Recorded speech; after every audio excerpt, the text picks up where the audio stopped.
I was in a unique position. I had been trained by my life experience. Women, men, and their life stories and recovery from their griefs.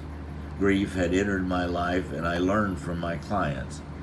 I watched how others did their grief. I studied the process, and while I taught the normal reaction to them, I knew I could not say I truly understood what they were going through. I had not lost a husband. I guess you could say all things fell in place for me to have the luxury of experiencing the roller coaster of grief unimpeded by the world. I anticipated the position I would be in financially and planned carefully. We learned Pacho had a form of terminal cancer when we were in our early 50s. Luckily, we had some life insurance.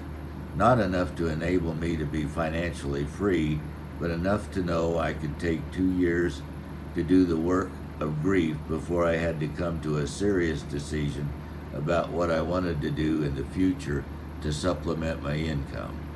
I was always a careful money planner and had been working on a retirement plan with a financial advisor since we were in our early 30s. We were lucky. We had stayed together, no divorce, built a foundation, a home, and had the medical insurance in place for Pancho's illness.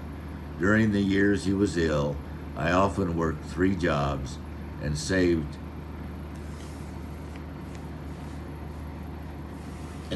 everything I could. I had already learned if I wanted to travel, I needed to make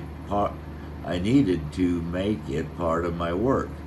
I started to take people on tours, do international talks, and sell my books. In addition, the timing was right. I could retire from hospice with my insurance and a pension and draw Social Security. I had a cushion and a plan that allowed me to fully step into my grief and to enact the plan Pancho and I had put in place. Pancho was very aware of my interest in after-death communication, ADCs. When I first started experiencing them for myself, I would excitedly share. Over the years, I heard so many stories, true stories, from people whose loved ones had died. As the deaths in our lives accumulated, so did our experience. Before long, Pancho was sharing his own stories, the signs and messages he received from his friends and family who had died. Rainbows in the midst of a wave, an eagle landing on the ground before him. We talked often about the importance of him sending signs to me after he died. When my sister Lisa was having a private conversation with Pancho near the end of his life, she bemoaned the idea of his leaving us. He responded reassuringly, pointing to a beetle on the floor. "I'm not going very far. I will just be across the room. I may come as that bug over there." If anyone was prepared with the admonition to send signs after they died, it was Pancho. He had been through too much with me not to come through with messages after his death if it was possible. Pancho knew I needed signs to get through his death, and he agreed before he died to send them.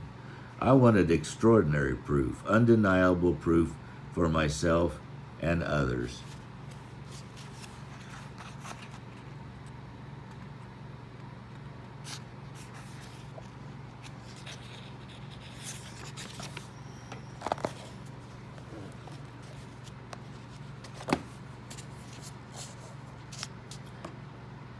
A penny and 6 roses. The room was dark except for the glow of the fireplace and the untimely Christmas tree lights. The sound of a jazz band wafted across the river from the neighbor's annual birthday party. Pancho breathed rhythmically. I sat beside his hospital bed thinking. No, not thinking. I could not think because I was so caught up with what I knew was happening. Between songs there was the sound of flapping bait fish and I could see the silver scales caught by the rays from the dock light. Maxine, our Weimaraner, lay on the floor at the foot of his bed, bewildered. We were counting down the moments of Pancho's life. Melissa, our daughter, took cold washcloths from bowls of ice and hung them on her father's hair like a happenstance hat. He had gone from hot to cold, cold to hot, most of the previous 24 hours.